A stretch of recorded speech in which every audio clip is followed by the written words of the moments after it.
The bright morning sun streamed through the windows of a modest two-story house in the quiet suburbs. Inside, a 68-year-old man stood before his bathroom mirror, carefully studying his reflection as he adjusted his simple gray tie. His salt and pepper hair was neatly combed, and his warm brown eyes carried decades of wisdom behind them. Despite being worth millions, Mr. Chen preferred living simply, a value his immigrant parents had instilled in him since childhood.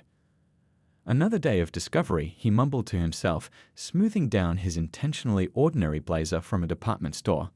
As the majority shareholder and soon-to-be CEO of National Trust Bank, he could have worn designer suits and driven luxury cars. Instead, he chose a different path. Over breakfast, plain toast and black coffee, Mr. Chen reviewed the latest reports on his tablet. Complaints about discriminatory practices at various branches had been piling up, but internal investigations always came up empty. He sighed, remembering his own struggles 40 years ago when he first entered the banking industry. Sometimes, the only way to see the truth is to become invisible, he said softly, a lesson he'd learned from his mentor years ago. That's why he had delayed the public announcement of his CEO position. That's why he was conducting his own undercover investigation of the bank he'd just acquired. In his garage, he passed by the covered Porsche, a gift from his late wife who always told him to enjoy his success. Instead, he climbed into his trusty old Honda Civic, the kind of car that wouldn't turn heads in any parking lot. The engine coughed a little before starting, making him chuckle. "You and me both, old friend." As he drove through the city streets, Mr. Chen reflected on his journey. From a young intern who worked 3 jobs to put himself through college, to a successful investment banker, and now the majority owner of one of the largest banks in the region. His wife would have been proud, but she would have also reminded him of their shared dream, to create positive change in an industry that desperately needed it. He pulled into a coffee shop drive-thru, ordering his second cup of the day. The young barista barely glanced at him, exactly the kind of invisibility he needed. As he waited in line, he opened his banking app, checking that all his documentation was in order. His account showed a balance that would make most people's eyes pop, but the numbers weren't what mattered today. Parked outside the bank's main branch, Mr. Chen watched employees arriving for work. Young professionals in crisp suits, security guards adjusting their ties, cleaners finishing up the morning window wash.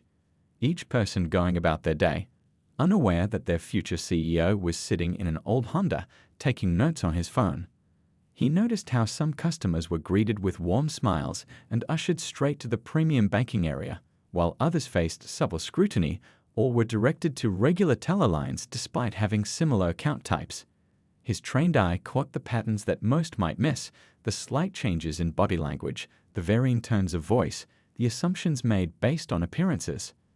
"Time to see for myself," he whispered, gathering his courage. He picked up his worn leather briefcase, another intentional choice, and checked his reflection in the rearview mirror one last time. The face looking back at him wasn't the powerful CEO who could buy and sell companies over breakfast. It was just an elderly Asian man in modest clothes, carrying all the proper documentation but lacking the typical trappings of wealth. As he walked toward the bank's entrance, Mr. Chen remembered something his father used to say.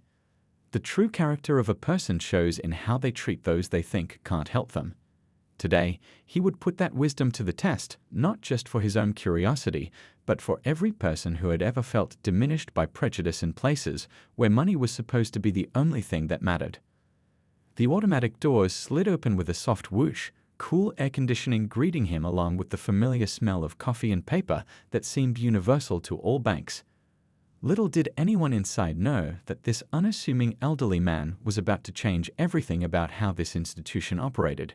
But first, he had to experience exactly what his customers experienced when wealth wasn't visible on the surface. He took a deep breath, straightened his shoulders ever so slightly, and stepped into the marble-floored lobby. The security guard's eyes followed him with supple suspicion, and he could already see the premium banking representatives exchanging glances. The real test was about to begin. The moment Mr. Chen stepped into the premium banking area of National Trust's flagship branch, he could feel a shift in the atmosphere. The plush leather seats and mahogany desks that usually welcomed wealthy clients suddenly seemed like props in an uncomfortable theater production. He carried himself with the quiet dignity of someone who had spent decades in the banking industry, yet he could see the questioning looks from the staff. Two young bankers behind the premium service desk stopped their conversation mid-sentence.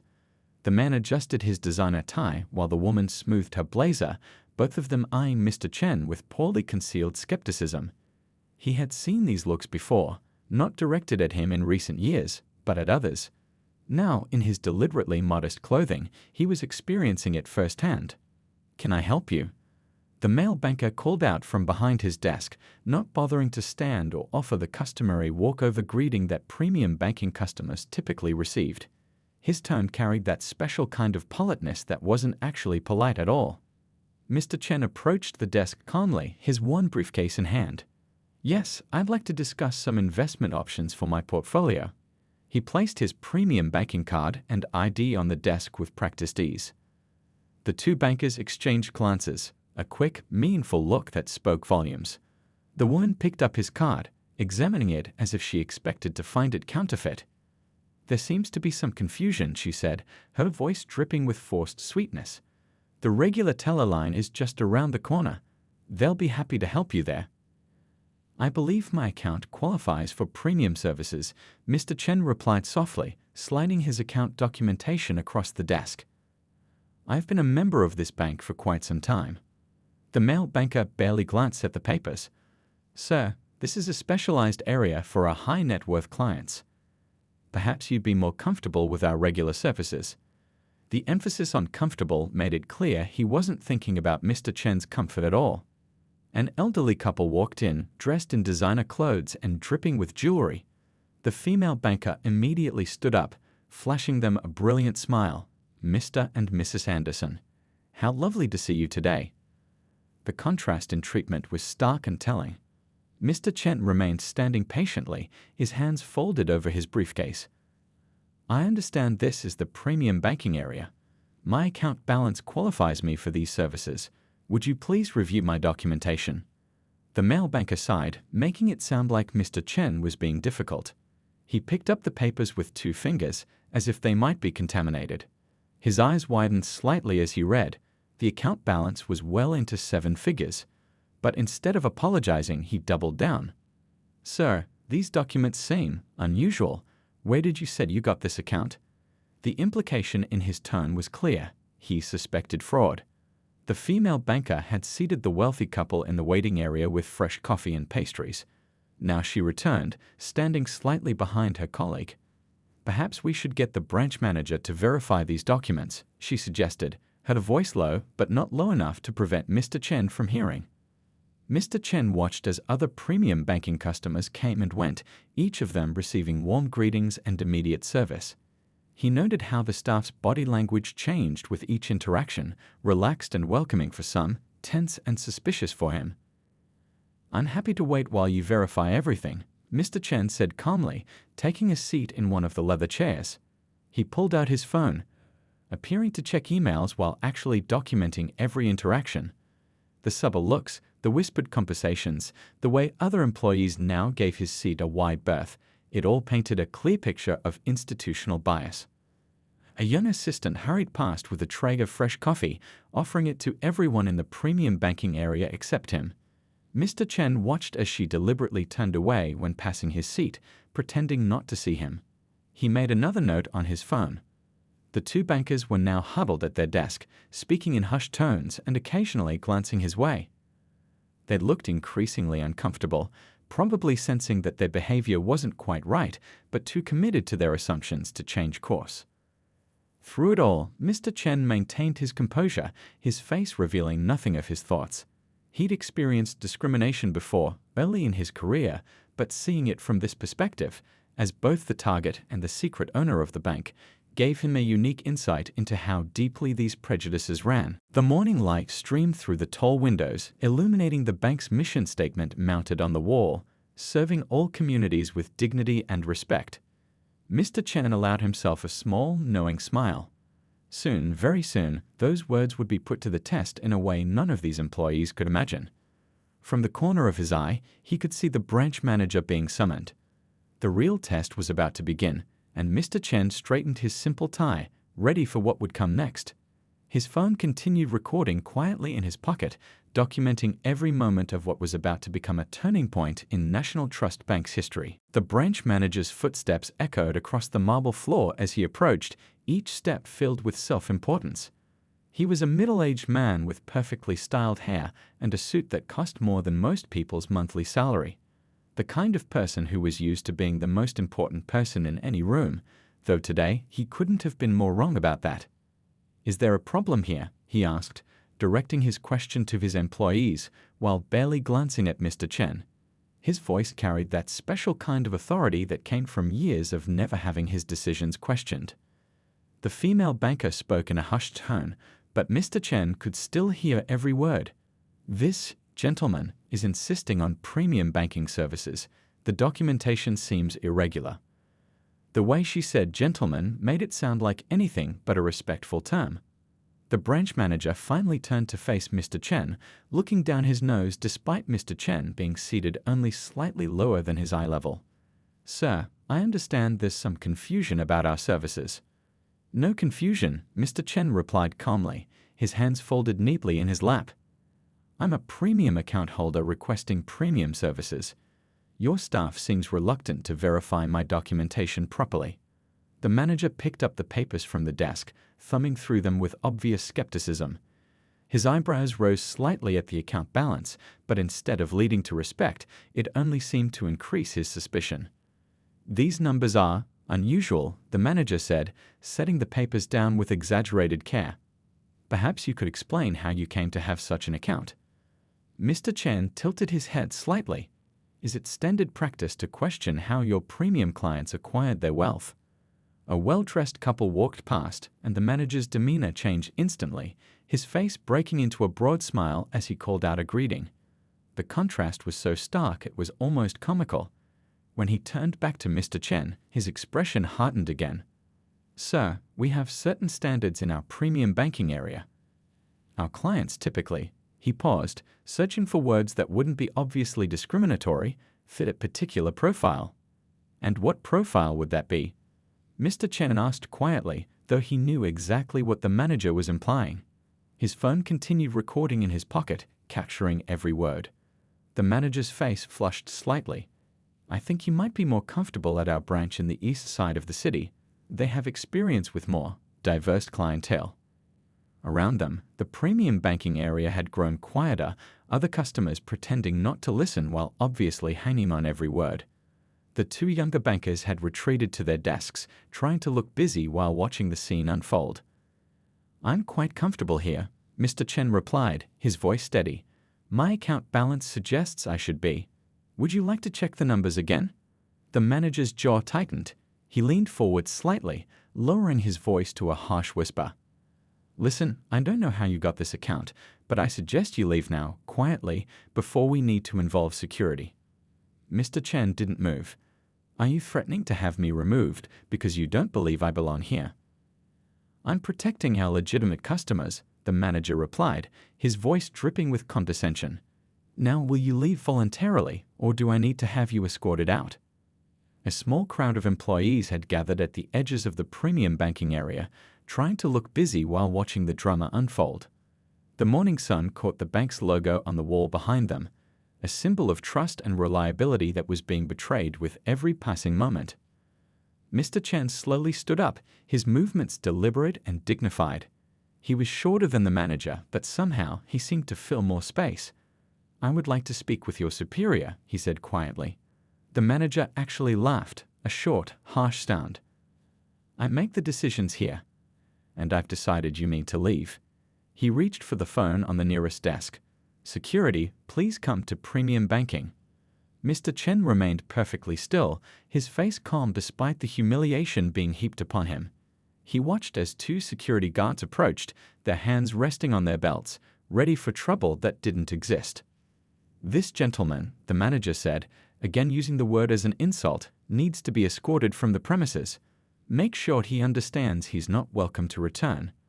The guards moved to either side of Mr. Chen, who hadn't moved or raised his voice throughout the entire interaction.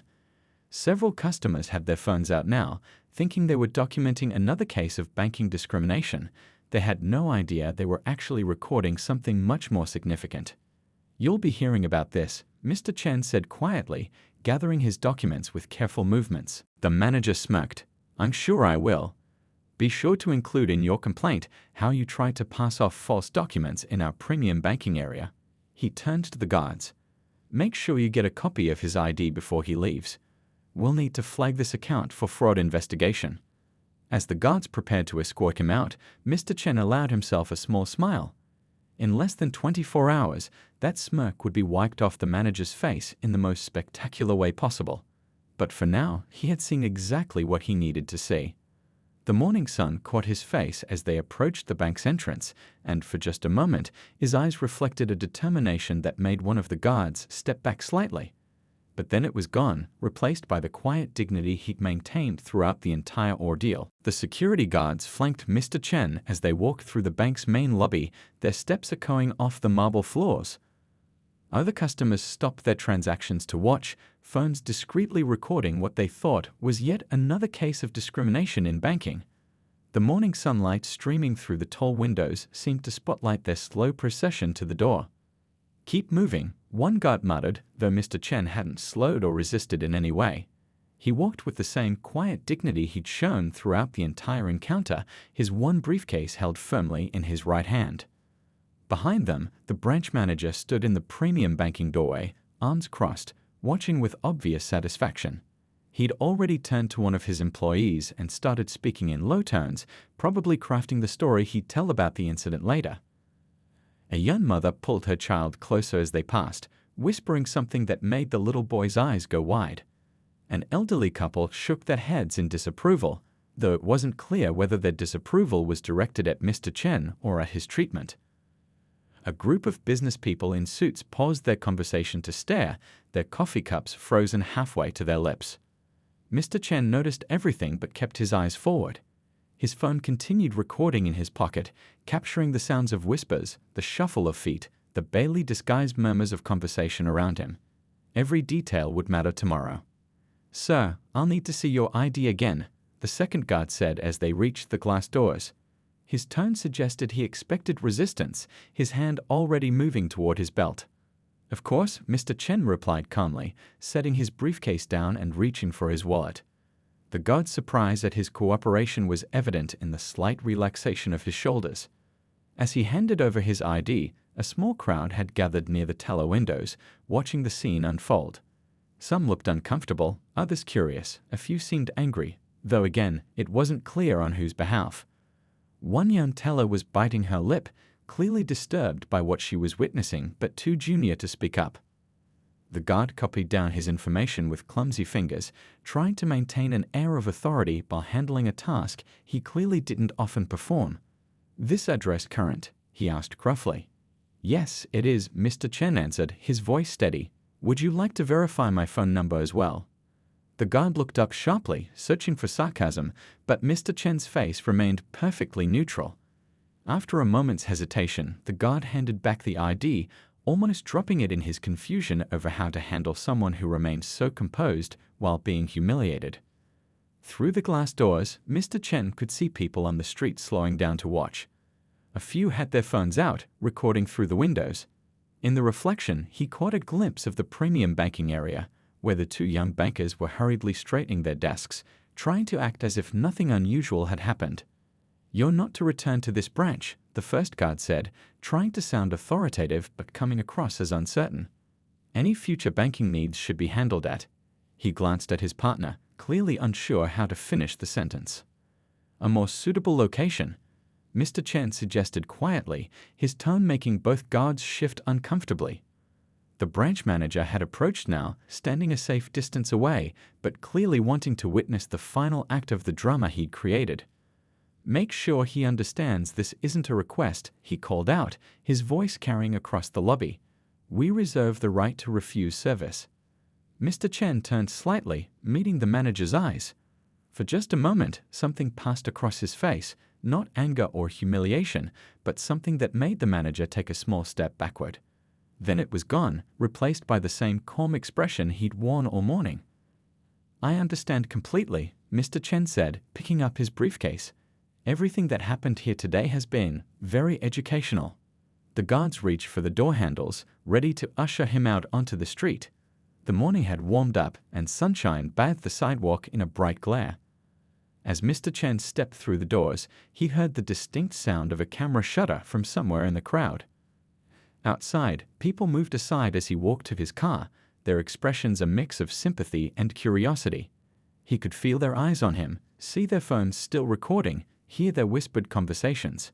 But he walked steadily, his head high, his steps measured. Reaching his old Honda, he placed his briefcase carefully in the passenger seat before sliding behind the wheel.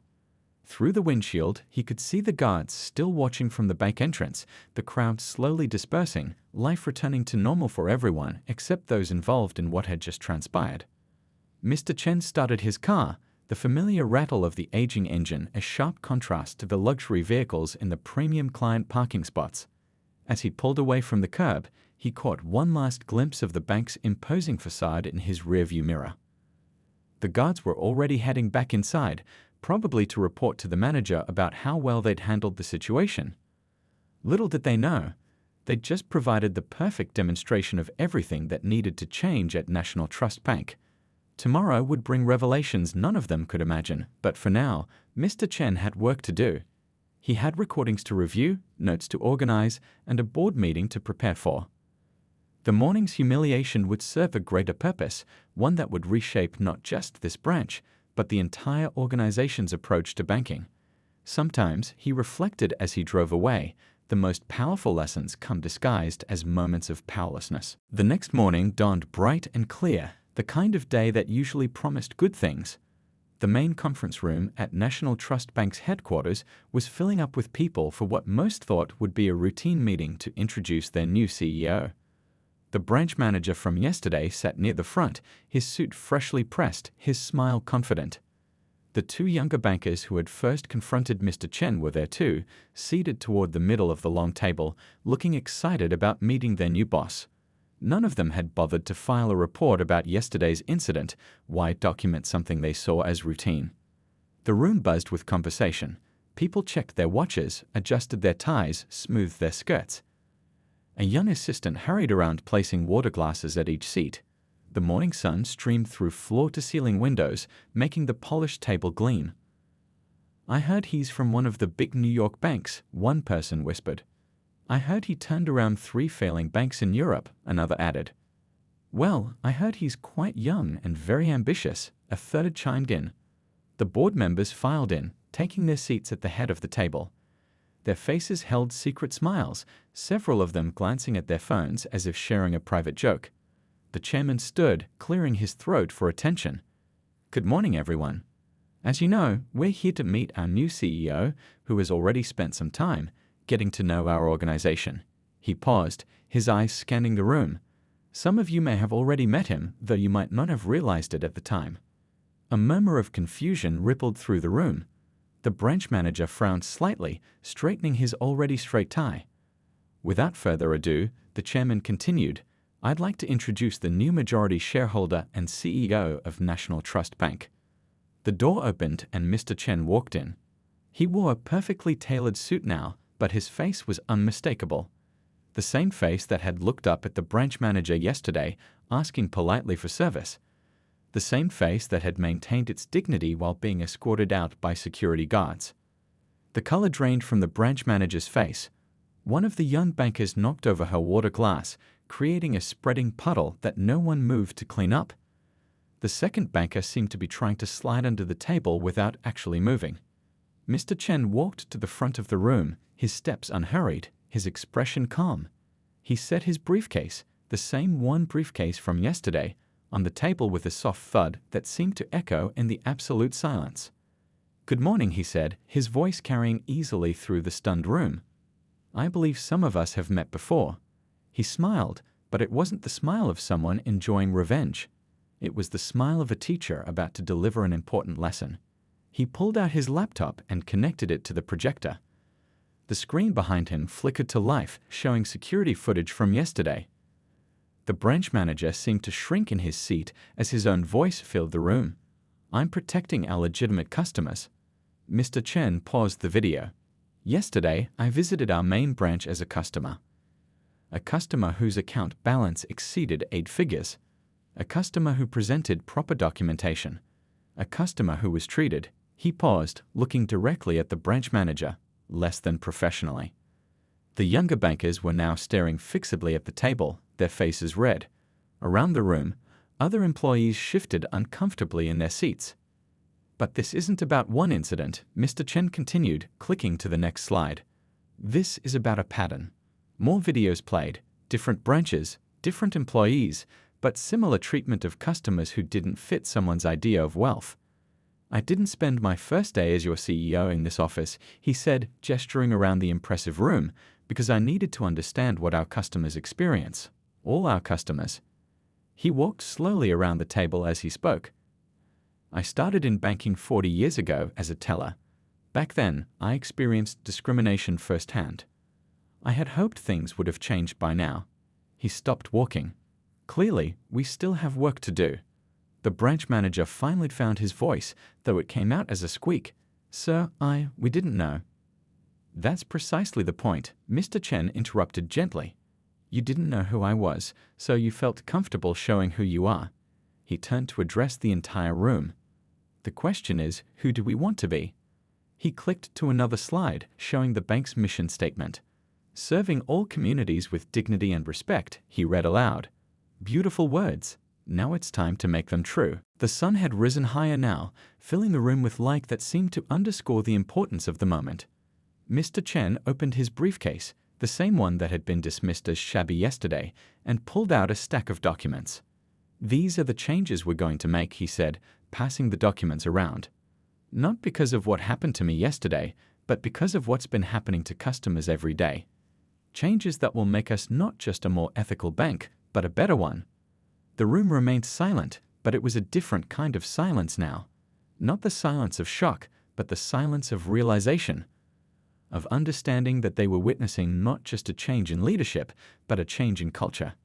Yesterday, Mr. Chen said, his voice softening, I was treated as less than human by people who didn't know I would be their boss today.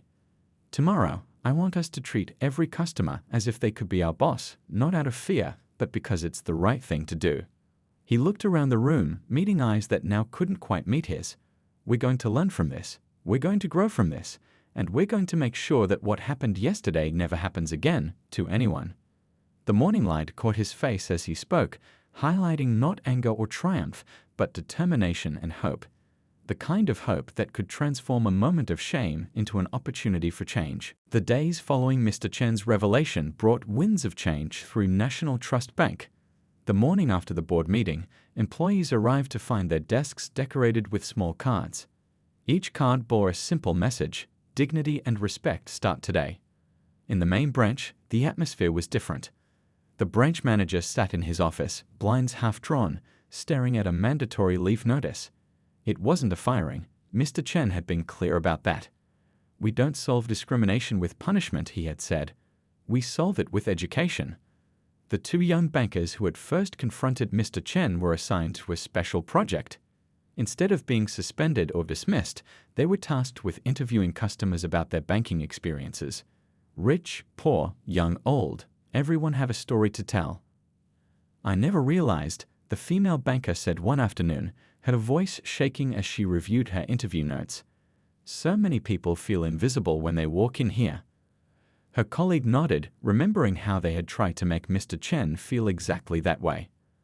The security guards who had escorted Mr. Chen out found themselves enrolled in a new training program. Not just about security protocols, but about human dignity. Their instructor was a civil rights attorney who had once been wrongly removed from a bank herself. Your job isn't just to protect the bank, she told them. It's to protect every person's right to be treated with respect while they're here. In the break room, conversations changed. Employees who had witnessed the incident with Mr. Chen shared their regret at staying silent. I wanted to say something, the young teller admitted, stirring her coffee. But I was afraid of losing my job. Now she was helping design a new system for employees to report discrimination safely. Mr. Chen didn't hide in his executive office. Every day he walked through different branches, talking with employees and customers alike. He sat with the cleaning staff during their lunch break, learning about their banking challenges. He stood in line with customers, listening to their stories. One morning, he revisited the premium banking area where it had all started. The same leather chairs were there, but the atmosphere was different. An elderly woman in simple clothes was being served tea while discussing her accounts. A young man in work boots was getting help with investment options. The branch manager, back from his leave, approached Mr. Chen with different eyes. Gone was the arrogant smirk, replaced by something more thoughtful. "I've been thinking about what you said," he began, his voice quiet. "About not knowing who someone is?" Mr. Chen nodded, encouraging him to continue.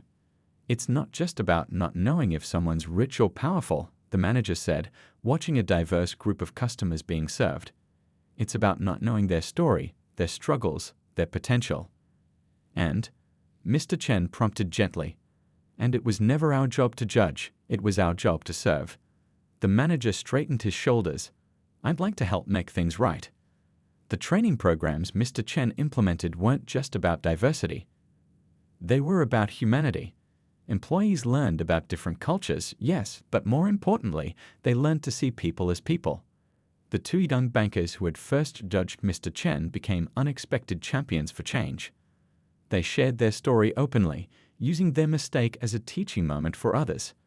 "We thought we were protecting the bank's standards," they would say. "Instead, we were destroying its values." In the staff kitchen, a new wall was created where employees could share stories of positive changes. "Today, I helped a man who reminded me of my grandfather," one note read. "He thanked me for making him feel welcome." The security footage from Mr. Chen's experience wasn't locked away. Instead, with faces blurred, it became part of the bank's training program. "This is what discrimination looks like," the training leader would say. "Not always loud or obvious, but quiet and insidious." Mr. Chen also made structural changes. The bonus system was revamped, no longer just about numbers, but about customer satisfaction across all demographics. Mystery shoppers of various backgrounds regularly tested the bank's service. Employee reviews included metrics for inclusivity. The branch manager, transformed by his experience, proposed a new initiative: community banking workshops in underserved neighborhoods. "We need to go where people need us," he said during a meeting, "not wait for them to come to us." One day, a young security guard stopped Mr. Chen in the hallway. "Sir," he said, shifting nervously, "remember when we escorted you out?" Mr. Chen nodded, waiting. "I keep thinking about that day," the guard continued. "How we treated you like a problem instead of a person. I want you to know it won't happen again, not on my watch." The bank's transformation wasn't just about policies and procedures. It was about people recognizing their own biases, confronting uncomfortable truths, and choosing to change. Each small interaction became a chance to prove that change was possible.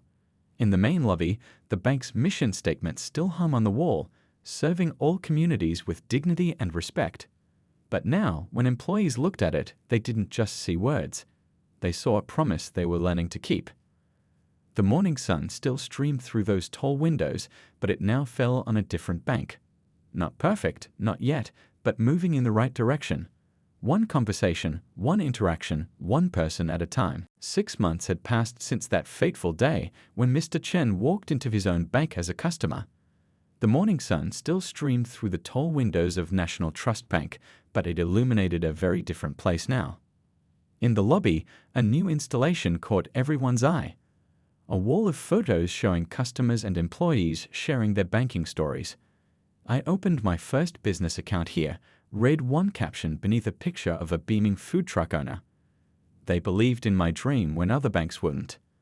The branch manager, the same one who had tried to have Mr. Chen removed, now ran the bank's most successful community outreach program. His office door stayed open, and a small sign on his desk read, "Every person has a story worth hearing." "You know what's amazing?" he said during a staff meeting. "Our profits are actually up." Turns out, treating people with respect is good business. The irony of his transformation wasn't lost on anyone, least of all himself. The premium banking area had been redesigned. Gone were the intimidating barriers and separate waiting areas. Instead, comfortable seating and private consultation spaces welcomed everyone. The two young bankers who had first confronted Mr. Chen now specialized in helping first-time investors and small business owners. Yesterday, I helped a retired teacher plan her retirement, one of them shared during a teen huddle. 6 months ago, I might have judged her by her clothes. Today, I learned she had saved consistently for 40 years and had quite a portfolio. But you know what? Even if she hadn't, she deserved the same respect. The security guards had become unexpected ambassadors of change. They greeted everyone with the same warm welcome, learned to say hello in multiple languages, and kept an eye out not just for threats, but for customers who might need extra help. One morning, an elderly man with worn clothes walked in, clutching a banking slip with shaking hands. The same guard who had escorted Mr. Chen out 6 months ago noticed him looking lost. "Sir," he said, approaching with a smile, "how can I help you today?" In the staff training room, a new session was underway. The bank's transformation story had become a case study, taught by the very people who had lived it. I was the one who tried to turn our CEO away. The branch manager would begin, his honesty setting the tone for open discussions about bias and change. Mr. Chen's worn briefcase sat in a display case near his office, a reminder of the day everything changed. But he rarely spent time in that office. Most days, you could find him in different branches, sitting with customers, listening to their stories. The bank's quarterly report showed something remarkable. Customer satisfaction scores had soared across all demographics. Small business loans had increased, especially in previously underserved communities. Employee retention was at an all-time high. But numbers don't tell the whole story, Mr. Chen said during an industry conference where he'd been invited to speak. The real change is in the everyday moments. It's in the thank you notes from customers who finally feel seen. It's in the employees who now speak up when they witness unfairness. The bank's transformation had caught the industry's attention. Other banks sent representatives to learn from their experience. The press wrote articles about their national trust revolution. But inside the bank, people knew the real revolution was much quieter and more personal. One sunny morning, a young woman walked into the bank, clearly nervous. She wore second-hand clothes and clutched a business plan. The branch manager himself came out to greet her. "Welcome to National Trust," he said warmly. "Tell me about your dreams." As she shared her story, a small catering business she hoped to expand, more employees gathered to listen. Not out of obligation, but out of genuine interest. 6 months ago, she might have been dismissed. Today, she found a room full of supporters. In the break room, employees shared stories of their own transformations. "I caught myself making assumptions about a customer yesterday," one teller admitted. "But then I remembered Mr. Chen's words about dignity and respect. It's not just about following rules, it's about changing hearts." The cleaning staff, once invisible to many, now joined team meetings and contributed ideas. Their insights about customer behavior during early morning and late evening hours led to expanded banking hours that better served working families. Mr. Chen's old Honda still sat in the parking lot most days, a reminder that appearances don't define worth. But now it was joined by all kinds of vehicles, luxury cars next to old pickup trucks, shiny new sedans beside well-worn minivans. The bank's success story spread beyond banking. Schools invited staff to speak about transformation. Community organizations sought partnerships. Other businesses asked for advice on changing their culture. The lesson wasn't just about banking, Mr. Chen often said. It was about seeing the humanity in every person who walks through our doors. As the sun set on another busy day, Mr. Chen stood in the lobby, watching customers and employees interact. The warmth in their exchanges wasn't forced or practiced, it was real. The respect in their interactions wasn't about fear of consequences, it was about genuine understanding. The bank's mission statement still hung on the wall, serving all communities with dignity and respect. But now, it wasn't just a slogan, it was a living truth, proven every day, one interaction at a time. And somewhere in the city, that young woman with the catering business was reviewing her new business loan, her dreams a little closer to reality, thanks to a bank that had learned to see the person behind the numbers.